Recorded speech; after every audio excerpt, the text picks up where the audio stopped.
Imagine just for a moment going to bed tonight and not opening your eyes again until the sun comes up tomorrow morning.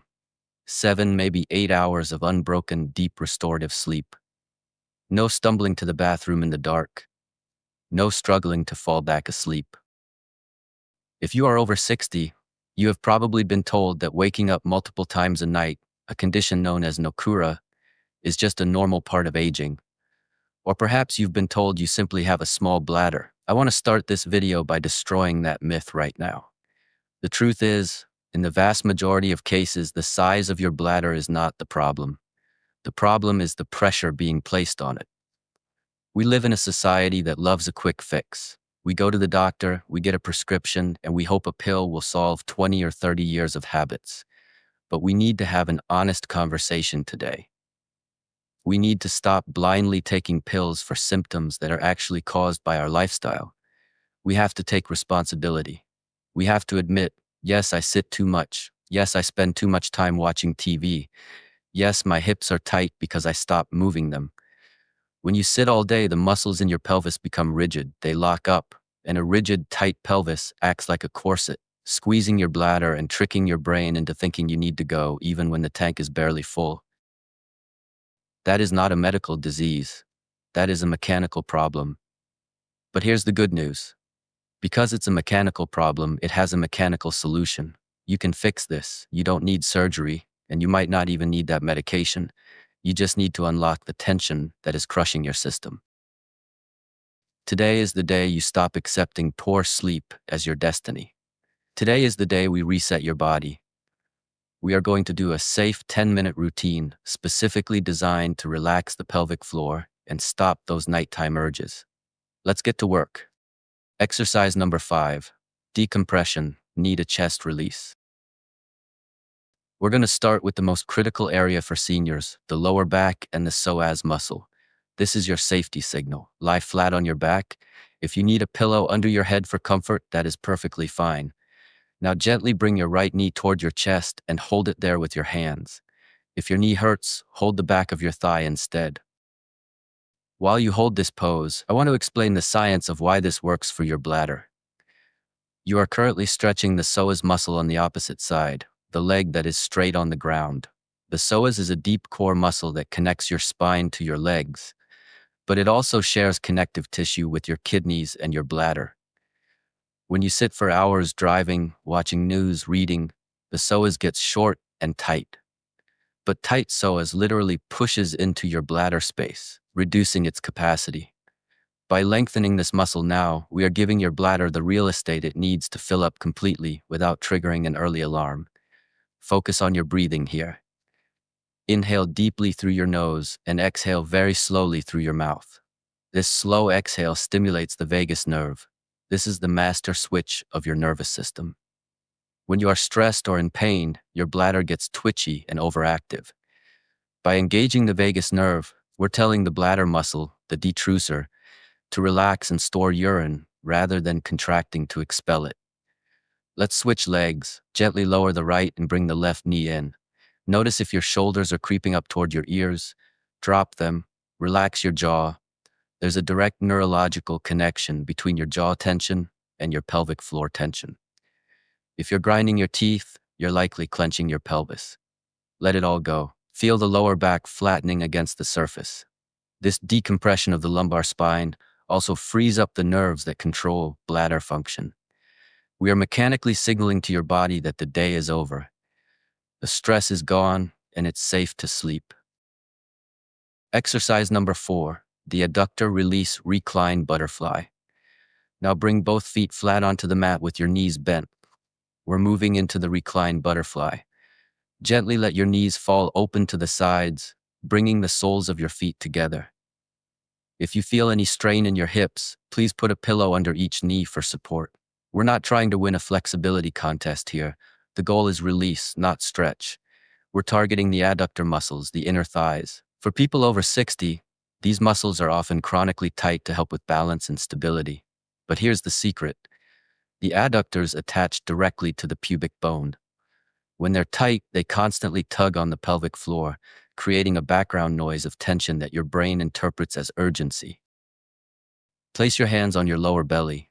Visualize the pelvic bowl. It's a basin of muscles. As you inhale, imagine that breath traveling all the way down and expanding the pelvis like a balloon. As you exhale, imagine the tension melting into the mattress. This posture increases blood flow to the prostate in men and the reproductive organs in women. This fresh blood flow helps flush out inflammation. Inflammation is a key driver of nocura. By reducing inflammation before bed, we reduce the frequency of those wake-up calls. Stay here for a moment. This is about switching from the sympathetic nervous system fight or flight to the parasympathetic nervous system rest and digest. You cannot force your body to sleep. You can only invite it. This pose is that invitation. Exercise number 3, nerve gliding, the lazy figure 4.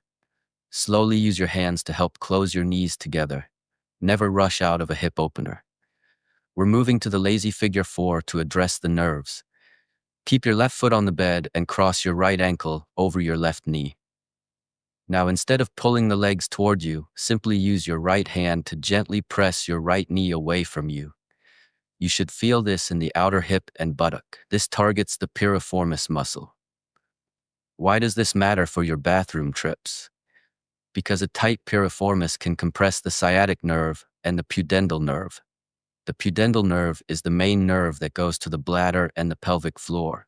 When it gets irritated by tight hip muscles, it's exercise number 2, mobility, pelvic tilt, and bridge. Return your foot to the bed so both feet are flat.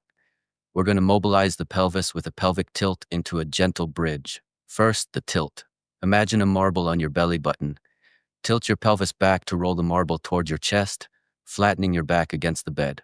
Then, tilt it forward, arching the back slightly. Do this a few times.